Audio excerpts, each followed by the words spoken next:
போராட்டம் என்பது முழுக்க முழுக்க நியாயமானது. இது ஒரு மக்களின் போராட்டமாக தான் இங்க இருக்கிற எல்லா அரசியல் கட்சிகளும் எடுத்து செல்லணும்.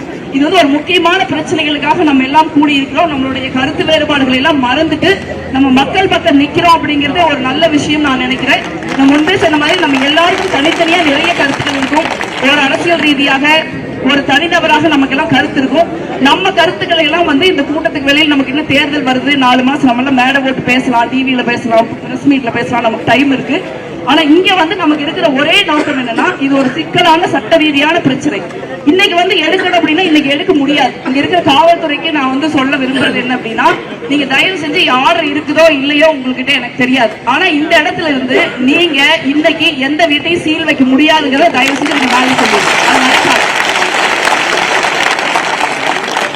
நீதிமன்றங்களுக்கு ஒரு நியாயமான ஒரு போக்கு இருக்கணும். அந்த நியாயமான போக்கு நீதிமன்றங்களுக்கு இல்லை. அது அநீதியாக நீதிமன்றங்கள் மக்களுக்கு எதிரான தீர்ப்பை வழங்குகிறது அப்படின்னா அந்த தீர்ப்புக்கு எதிராக போராடுவதை தவிர மக்களுக்கு வேறு வழி இல்லை அப்படிங்கறத நீதிமன்றங்களும் நீதிபதிகளும் புரிந்து கொள்ள வேண்டும். எங்க ஊர்ல அந்த ராதாகிருஷ்ணன் கேஸ் போட்டு நாங்கெல்லாம் வெளியே போகணும்னு சொல்ற ஆளுக்கு நீங்க 30-40 போலீஸ் போடுறோம் நீதிமன்றம் சொல்லுங்க. நம்ம ஊர்ல இந்த இடத்துல அவர் நின்னுகிட்டு 40 போலீஸ் 50 போலீஸோட நீதிமன்ற பாதுகாப்போட அவர் வர்றாரு.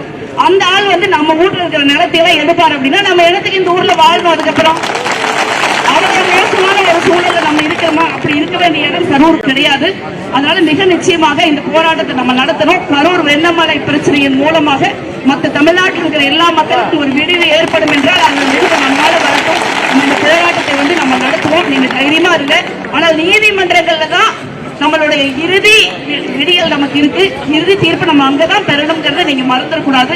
அரசியல் ரீதியா நம்ம எல்லாருக்கும் என்ன கருத்துக்கள் வேணாலும் இருக்கலாம். ஆனால் பிரச்சனைக்கு தீர்வுங்கிறது அங்க இருக்கு. அதை நோக்கி நம்ம எப்படி நகர்றது, அது வரைக்கும் நம்மளுடைய வீடுகளையும் கடைகளையும் நம்ம எப்படி காப்பாற்றிக் கொள்வது அப்படிங்கறத பார்க்கணும்.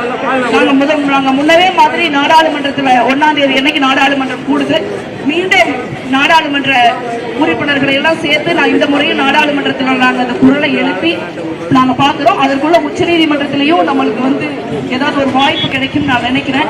ஏன்னா உச்ச நீதிமன்றம் உரிமையியல் நீதிமன்றம் நடத்த வேண்டிய ஒரு வழக்கை ஏன் உயர் நீதிமன்றம் நடக்குது அப்படிங்கிற ஒரு எளிய கேள்வியாவது கேட்பாங்கன்னு நம்ம நம்ப வேண்டிய ஒரு சூழல் தான் இருக்கும். மற்ற சக நாடாளுமன்ற உறுப்பினர் இருக்காங்க. திண்டுக்கல் நாடாளுமன்ற உறுப்பினர் போனார். அவருக்கு என்னுடைய நன்றியை தெரிவித்துக் கொள்கிறேன். மற்ற தமிழ்நாடு நாடாளுமன்ற உறுப்பினர்களையும் திரட்டி நம்ம இந்த முறையும் நாடாளுமன்றத்தில் ஒரு முயற்சியை நம்ம மேற்கொள்ளலாம். அதே போல சட்டமன்றத்திலையும் நம்ம மாண்புமிகு முதலமைச்சர் அவர்கிட்ட பேசி தீர்மானம் போடுறது எந்த அளவுக்கு சரியா வரும்னு எனக்கு தெரியல. ஏன்னா இவங்க லாஸ்ட் டைம் ட்ரை பண்ணி பார்த்திருப்பாங்க ஒரு ஏடிஎம்கே பீரியட்லயும்.